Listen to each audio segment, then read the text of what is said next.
From Chicago studios, this is the Muslim News on Muslim Network TV. Assalamu alaikum, I'm Samana Siddiqui. A Spirit Airlines passenger is facing charges for berating and striking a black Muslim woman on a September 11th flight from Atlanta to Detroit. The Michigan chapter of the Council on American Islamic Relations, or CAIR, is urging authorities to bring hate crime charges against the offender, who is a white woman. According to CAIR, the accused woman initiated fights with minority flight crew members. When the flight landed, she began harassing and intimidating an older woman, possibly of South Asian descent. That's when passenger Aisha Toure tried to intervene. She asked the woman to stop cursing at the other passenger. That was when she reportedly became violent and called Toure a Muslim terrorist. After realizing Toure and others were recording her, she hit Toure with her fist. Authorities later charged the woman with assault and disorderly conduct. The Federal Aviation Administration has levied more than $1 million in fines against unruly passengers this year alone. Khadija Islamic Center in West Valley City, Utah, opened its doors to a group of students Friday so they could learn about Islam and Muslims. They visited on the eve of the 20th anniversary of the September 11th terror attacks. Grant Beckwith is head of the private American Heritage School. He brought students to the center to connect with the Muslim community. Beckwith previously worked for Deloitte at the World Trade Center in World Trade I. He moved to Washington, D.C. for work in the summer of 2001. Beckwith said the September 11th anniversary brings back memories of mourning with loved ones. He said 20 years later, it is still a difficult time to be Muslim in America. Utah is home to more than 60,000 Muslims. 5 of its 13 mosques joined the 9/11 National Day of Service project. Siddiqui Brown has lost 3 sons to gun violence in Washington, D.C. Paris was killed in 2018, then Montreux a year later, and Khalif just last month. Here she talks about her anguish. I mean, the environment and the city we live in, anything is possible to happen, but never thought it would happen to me for the 3rd time. The 49-year-old mother says she now tries to find solace in her faith and struggles to be strong for the rest of her family. I just look to God for my help and my peace, Brown says. No arrests have been made in her son's deaths, despite a $25,000 reward for information. Gun violence is on the rise in the U.S., and Black Americans living in underserved communities are affected the most, data shows. Americans have bought more guns over the last year. This is in response to the COVID-19 pandemic, anti-racism protests, and unrest following last year's presidential election. Washington, D.C. has recorded 144 homicides since January 1st. This is compared to 127 over the same period in 2020, reflecting a 13% increase. Statistics show this is similar to the rise in homicides nationally. U.S. Secretary of State Antony Blinken pushed back Monday against Republican criticism over America's withdrawal from Afghanistan after 2 decades of war. Blinken testified before the House Foreign Affairs Committee. He said the Biden administration was saddled with a deal former President Donald Trump brokered with the Taliban. According to that agreement, U.S. troop withdrawal was supposed to be completed by May 1st. In exchange, the Taliban agreed to halt attacks on American service members. Blinken said, "We inherited a deadline. We did not inherit a plan." He also said if the U.S. had stayed beyond Biden's self-imposed August 31st deadline for U.S. troops withdrawal, the Taliban would have resumed its attacks. Blinken added that the U.S. would have then had to send substantially more troops to the country to fight them. There's no evidence that staying longer would have made the Afghan security forces or the Afghan government any more resilient or self-sustaining. If 20 years and hundreds of billions of dollars in support, equipment, and training did not suffice, why would another year, another 5, another 10? Meanwhile, NATO Secretary General Jens Stoltenberg last week blamed Afghanistan's political and military leadership for the quick collapse of its former government. Stoltenberg said the U.S. and NATO are not responsible for the former Afghan government's failure, as claimed by the Taliban. The United Nations is warning that 1 million children are at risk of starvation and death in Afghanistan. The World Food Programme estimates 40% of the nation's crops are lost. A UN conference in Geneva on Monday aimed at raising more than $600 million. It ended up collecting $1.1 billion in pledges of support for Afghanistan. Secretary General Antonio Guterres repeated the UN's commitment to remain in the country and deliver aid. Here is the UN chief. It's impossible to provide humanitarian assistance inside Afghanistan without engaging with the de facto authorities of the country.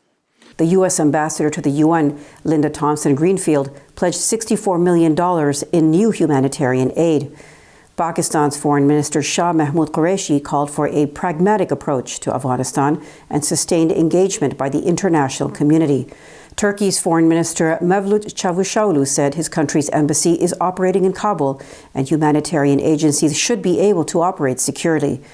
Afghanistan's acting Foreign Minister Amir Muttaqi, speaking to the media in Kabul, criticized the U.S. for its actions towards their government. He said, "We helped the U.S. until the evacuation of their last person, but unfortunately the U.S., instead of thanking us, froze our assets." Muttaqi, however, thanked the international community for pledging more than $1 billion of aid for Afghanistan at a UN donor conference on Monday. The Taliban said Monday that a raid on the former vice president's home yielded millions of American dollars and gold bricks. Amrullah Saleh was vice president in former President Ashraf Ghani's administration. Ahmadullah Muttaqi, chief of the Taliban's multimedia branch, posted a video on Twitter of the alleged raid on Saleh's home. Muttaqi claimed $6.5 million and 18 gold bricks were found. Shahab Liwal, a member of the Taliban's Cultural Commission, said the money will be returned to the Ministry of Finance.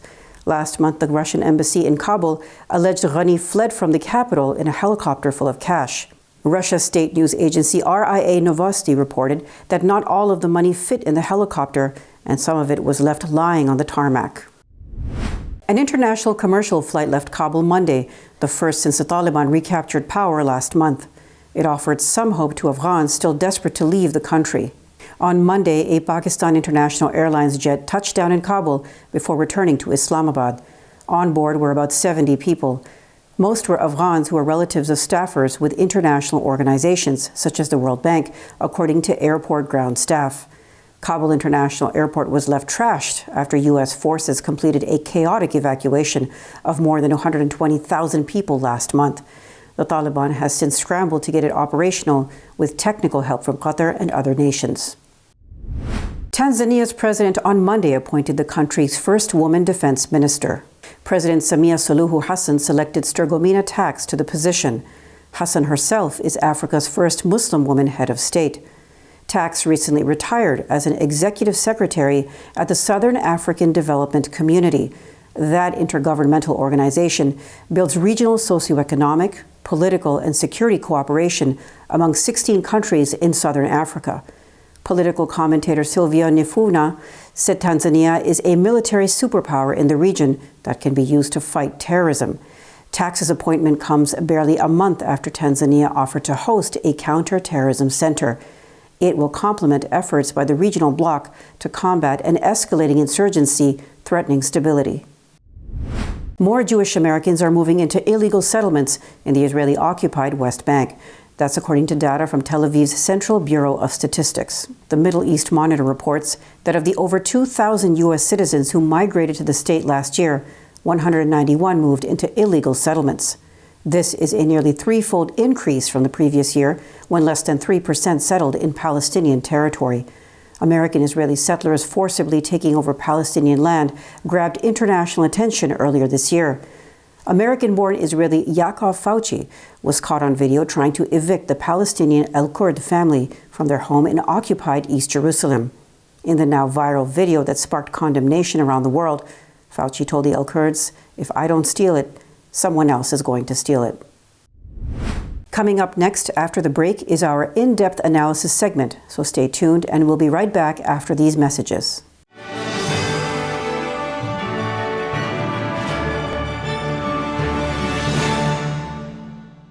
If I could be you, and you could be me for just 1 hour. If we could find a way to get inside each other's minds. Walk a mile in my shoes. Walk a mile in my shoes. Well, before you abuse, criticize, and accuse. Walk a mile in my shoes. There are 16 million children struggling with hunger in America. That's 1 in 5 daughters, sons, neighbors, and classmates who don't know where their next meal is coming from. Yet billions of pounds of good food go to waste every year. It's time we do something about it. Feeding America is a nationwide network of food banks that helps provide meals to millions of kids and families in need. Visit feedingamerica.org to help them feed even more. Together, we can solve hunger. Together, we're feeding America. Despite the development of a COVID-19 vaccine, millions around the world will not have access. We need a vaccine that's free and available to everyone, everywhere. It's time for a people's vaccine.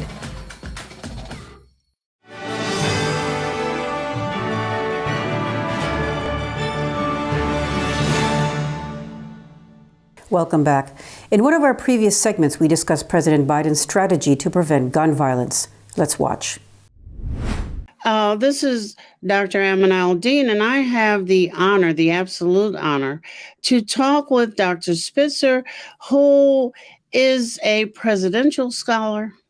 He is a constitutional scholar, and he is an expert in the field of all of this stuff we're talking about on gun violence. He's also masquerading as a political scientist. Thank you for being with us. This is such an honor, I can't say. You know, gun violence is just the topic of the day. And as we're having the Chauvin trial, and we just had the shooting the other day of Dante Wright, I think, this is a bit much. And everybody is talking about how do we get the guns out of the hands of civilians. And the president, again, another president, has come up with a way. I'm not too sure about any of those ways, so I'm going to have to listen to you. Well, thank you. It's nice to be with you.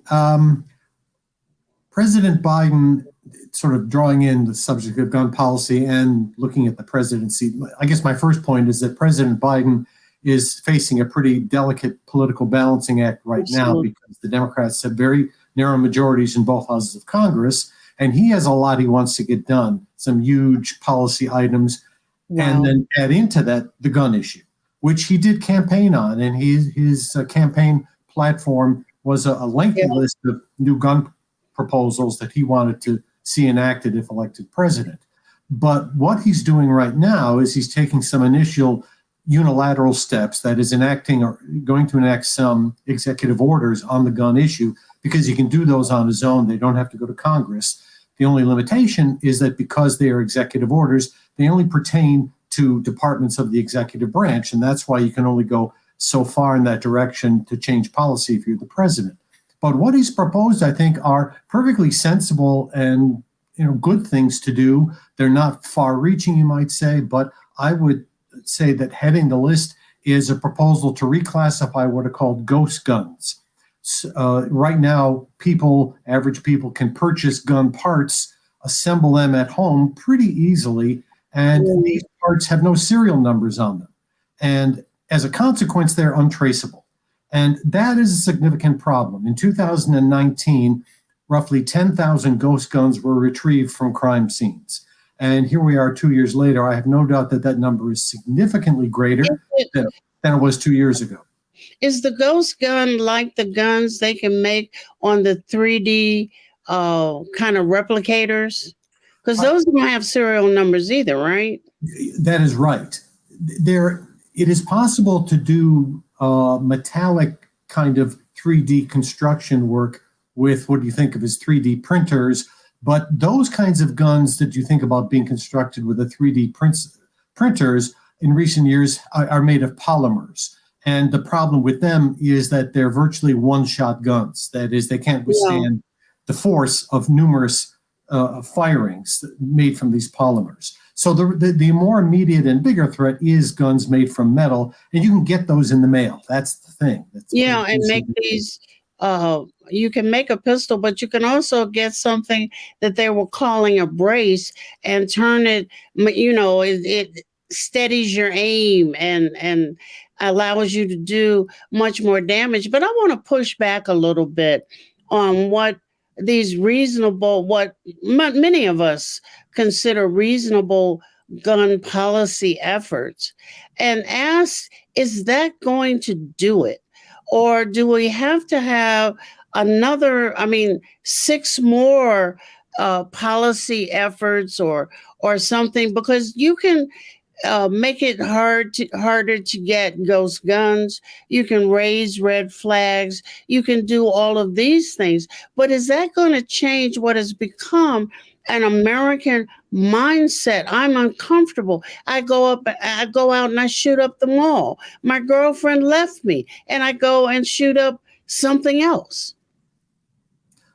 Yeah, I mean, when you think about the totality of crime, 40,000 people die from guns in America every year. It's important to point out, by the way, that twice as many of those deaths are gun suicides as are gun homicides. Isn't it horrible? Yeah, and this is a good example where uniform policy could have a big effect. That is, if you require people to lock up their guns. It's such a simple thing. And even today, there is no advertising campaign. I mean, why doesn't something the National Rifle Association could do, right? The gun rights group. Where are there multi-million-dollar advertising campaigns on TV advising people, if you own a gun, make sure you lock it up? They advise people to do that, but there's no public service initiative. That's something that could be done with no government regulation. You could require locks. You could make sure that locks are sold with every gun. You could take more steps in those directions. With the registration, you could require the locks. You teach at SUNY Cortland. And I want to, in your classes, when you're explaining, I don't know, I'm assuming that this comes up because of all the shootings, what legislation do you think about and talk to your students about that it's very pragmatic? Because what you're talking about is very practical. Yeah. There are many practical things that could be done. Obviously, some of them would involve the government. But when you think about something like mass shootings, it tends to be a different sort of problem than, and I hate to say it this way, but than the typical shooting. Even though mass shootings receive a huge amount of attention, and for understandable reasons, they amount to about 1% of annual gun deaths. So that means there's 99% in a category other than mass shootings. But there's increasing research on mass shootings and shooters. Who are these people? Why do they do what they do? What could be done to stave off mass shootings? And that's where something like red flag laws come into play. And indeed, a number of mass shooters have been stopped because, somebody called the police, somebody took us, went to school, told the principal, a friend told authorities. There are ways that you can bring those numbers down. But all of this has many causes. It's going to take time. And there are roughly 300 million guns in America, so the guns are not going away. Well, could you, for our audience, go back and explain what the red flag, I think that's what Biden is going to make an executive order. I don't know how far executive orders go into states and whether states have to comply or not. Well, the answer in this case would be no. What the Biden administration wants to do is draft a model red flag law that other states can adopt. It's a state-by-state decision. There is legislation in Congress to adopt a federal red flag law, but there again, you're facing Congress with very narrow majorities, especially in the Senate where the division is 50-50 with the tie-breaking vote cast by the vice president. And the idea, though, is that given that 20 states, including some conservative states, have adopted red flag laws, that the federal government can at least encourage other states to do the same thing, and they can model on the federal template that the Biden administration wants to create. So here again, it's a small step. If they can get more states to adopt them, that would be a good thing. There have been studies of red flag laws, and they help, especially in preventing suicides. Again, less attention in the press, but a very important area where more can and perhaps is being done. Well, I think also many of us, when I took constitutional law, I thought I was very clear on what the Second Amendment says. Now I'm not so clear anymore because it's being used to whip people all over the place. Can you tell us a little bit about the Second Amendment that will help give some clarity to what's going on? Yeah, there's a difference between the historical understanding of the Second Amendment and the way it's been reinterpreted for contemporary law. The Second Amendment says a well-regulated militia being necessary to the security of a free state, the right of the people to keep and bear arms shall not be infringed. Historically, it was clear what that meant. It meant that citizens had a right to own a gun for service in a government organized and regulated militia. That's it. And that's what the people who wrote the amendment said. That's how the courts had treated it for nearly 200 years. Then in 2008, along comes a more conservative Supreme Court, and they changed course, and they announced that they believe now this amendment, or their interpretation is, it now provides for a personal right of the average citizen to own a handgun for personal self-protection in the home. But even in that, that is an ahistorical reading, as virtually any reputable historian would tell you, and indeed said at the time. But even in that decision, they listed extensively the kinds of laws that would be allowable under that rubric. And basically what it amounts to is pretty much every law that is on the books and that is being debated now would be fine under that rubric. But the final step is that we now have a very, very much more conservative court, even than we had in 2008. And I'm firmly convinced that there is a 5 or even 6 member majority that's prepared to start rolling back existing gun laws that have previously withstood legal challenge and even blocking new laws that could be beneficial. And if that happens, and I just think it's going to happen sooner or later, that is going to really, gum up the idea of trying to address the gun problem through public policy. That's a prediction for the future. But I think that's kind of where we stand. But when the Supreme Court gets to interpret, okay, but can it interpret so far away from the intention of what's actually there so that it causes harm to society? We could be, and we are obviously, a gun-toting society where civilians are shooting other civilians on the street and en masse at will. Yes. And the Supreme Court obviously can interpret the law as it sees fit. They are the final authority, although the Constitution can be amended to change court doctrine. Even the regular legislative process in the past has been used to alter constitutional meaning and the direction of constitutional law. So the other branches of government can and do participate in that process.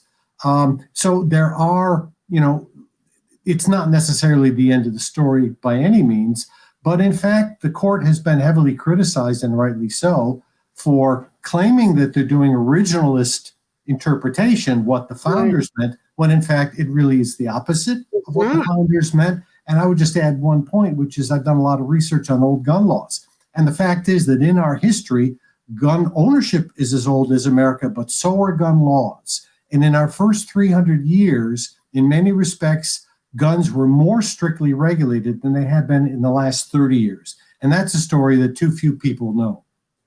Keep talking. I want to know more about what you're thinking here. You've got about a minute. It's all yours. Well, you're very kind.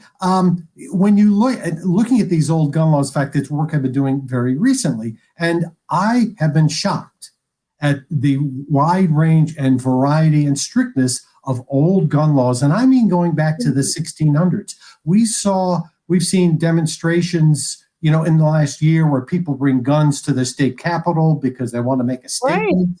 Right. And there were laws as early as the 1600s that barred citizens from gathering in groups more than 10 with guns. And if they didn't disperse in the space of a half an hour or an hour, they were subject to arrest. That was in the 1600s. And the reason why is the same reason today, because it scares people. And that has always been true in American law. And it's just one of many areas where we need to pay more attention to what our real past is. Well, Professor I'm sorry, Spitzer. We have learned a lot in a really small amount of time. So we'll have to get back to you because I know you're writing furiously. And thank you so much for being on Muslim Network TV. I enjoyed speaking with you very much. Thank you. Before moving on to our next analysis, let's take a quick break. We'll be right back after these messages.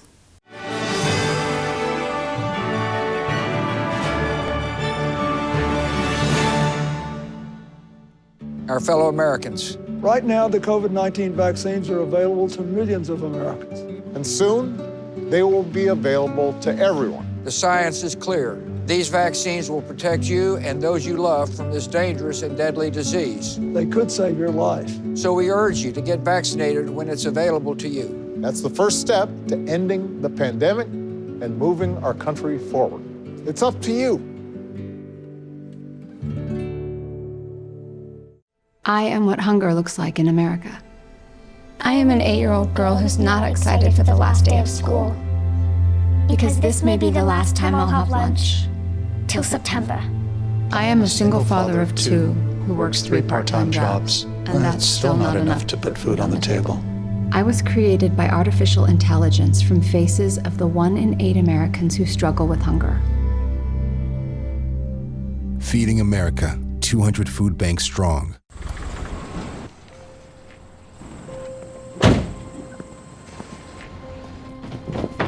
Dad, they took over my bedroom. Come on, come on.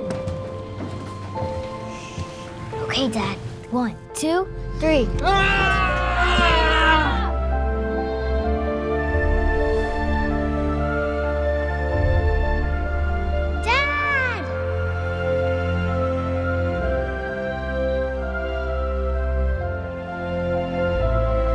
You saved me.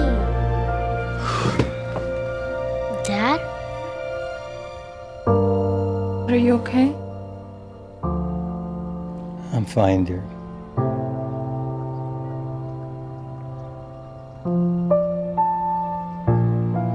Your hero needs you now, and AARP is here to help.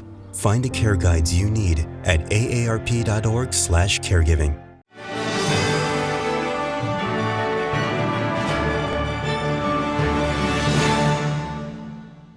Welcome back. After 9/11, it became a grave proposition for American Muslims to build new houses of worship. Is that changing now? To discuss this in detail, let's go to Imam Abdul Malik Mujahid. Over to you, Imam Mujahid. Thank you, Samana. Mosques are coming up. They have doubled since 9/11. So Muslims are busy doing something. But there is, each time a mosque comes up, there is a fight which comes up with it. And someone I have noticed that, and that is a staff writer and podcast host and a producer at Slate magazine. With us is Aymann Ismail. Welcome to Muslim Network, Ismail. Assalamu alaikum. Thank you for having me. Wa alaikum salam wa rahmatullah. Thank you so much. Tell us, what is this mosque war which you are written about? There is one war or multiple wars there? There are multiple wars. So in the United States, after 9/11, the Muslim community here faced a plethora of different politicians and TV pundits trying to theorize about who Muslims are and what they believe. And of course, they did this without actually inviting Muslims in, and that led to a lot of misinformation, a lot of bigoted sentiments, racist sentiments taking hold in a very large percent of the American society. And so as a result, it seems quite obvious that when people are learning that there are mosques being constructed in their backyard or being expanded, they might assign some of those misconceptions to those communities without actually having to know anyone from that community or any evidence of any ill will or terrorism or anything like that. So as a result, when a new mosque was being announced or constructed, they would face a backlash. And sometimes it was violent, where they would face vandalism, hate crimes. People would leave pieces of raw bacon. And in other ways that they would try to resist is they would file lawsuits and petitions against the local government to do something about this. And they would say that it posed a threat to their society. And there are countless examples for this, but in my piece in Slate magazine, which published last week, I focused on one example in Tennessee, in Murfreesboro, Tennessee. And I spent about 2 hours on the phone with the Imam, who chronicled his experience with doing what he thought was a very simple and simple to understand. He just needed to build a larger mosque for his growing Muslim community. Now, in Murfreesboro, it's a little bit of a rural area. And so in many cases, the community wasn't interacting with the rest of the society on a daily basis. And so many of these people were relying on some of these bigoted ideas that they had for what Muslims were going to be doing inside these mosques. But this Imam, his name was Dr. Osama Balour, he had a really brilliant approach. He left the doors open. He would walk through the protests where people were holding signs saying that this was going to be a terrorist training camp and that they were never going to allow this mosque. He left the door unlocked and asked people to come inside and see things for themselves. As a result, people would sometimes engage, but for the most part, it didn't really change anyone's mind. A lot of Americans that he interacted with had their feet planted, but it did give him a very valuable learning experience as to how to engage in certain ways with people who aren't willing to open their hearts to Muslims. In Muslim Network TV reported yesterday, actually, that over the long weekend when people were mourning about what happened on 9/11, there were 3 mosques which were attacked. And of course, their favorite attack, one of the bleeding head of a pig was also thrown. So these things didn't happen just after 9/11, or they continue to happen, but were there cases like this before 9/11? Yeah, there were some cases, but obviously it spiked. In another piece that I did for Slate magazine that released the day before the Mosque Wars one, I spoke to Nihed Awed. He's the co-founder and the executive director for CARE National, the Council of American Islamic Relations. And so he started the CARE in 1996, I believe. It might be 1994, but I'm pretty sure 1996. Obviously, this is several years before 9/11. But he basically told me that during the Oklahoma City bombing, which was not an Islamic terrorist attack at all, people still reacted to it as if it was. And they believed for a time, until more details came out, that it was Muslim terrorists who blew up the Oklahoma City hotel and killed many, many people. And so there was a backlash there against Muslims that he and his organization were actively trying to fight against. And part of that fight was to make themselves available to media networks so that they can have Muslims who they can talk to answer questions about Islam as it relates to things like violence and terrorism. And also they were sending out condemnations for the terrorist attacks, because one of the common questions that people would ask during that time, this is before 9/11 and it continued after 9/11, is where are the peaceful Muslims and why aren't they condemning the attacks? So part of the responsibility for CARE was to send out these condemnations to every media organization so that they can right then have the answer to that question. More the statement of condemnation you send out, more the Islamophobe ask, hey, why Muslims don't condemn? Because, issuing a statement is one thing, listening to a statement is another thing. I remember there was a girl in Arizona who, when her class fellow asked why Muslims don't condemn, she sat down all night and gathered about 800 pages worth of condemnation statements for her. Now, but you mentioned Oklahoma. By the way, that was essentially a government building, not a hotel. Now, ACLU keeps these statistics, and they have a map which you have linked in your article. I went there and I checked Chicago. The major fight in Chicago now is Islamic Center of Naperville. And, for 2-3 years, they're constantly trying to compromise and things like that, and it was not even mentioned. So do you think that, it's a case that it has come in Chicago Tribune and media and a whole lot of people are involved. Do you think mosque attacks and difficulty in building mosques are essentially underreported? It's possible. One of the consequences of the ways that the police department villainized the Muslim communities, the Muslim community as a result was far less likely to call the police when they needed the police's help to conduct an investigation or even just file a police report. And so as a result, and I know people in my life that this has happened to, where they might be assaulted or somebody will say something to them like, get out of my country, or they'll throw something at them and they won't call anybody. They'll just sort of walk it off and pretend it didn't happen. Now, this happened to me many times. I was in New York when a person made their hand into a gun and told me to go back to Iraq. I wasn't going to call the police, but that is a hate crime. And they were assigning something to me that does hurt, and it does have like a lasting impression. But at the same time, it's impossible. It's impossible to look at the numbers as they are and imagine that those are all of the numbers. And you also have to remember that in America, the barrier for what gets reported as a hate crime or just a regular dispute is very, very high.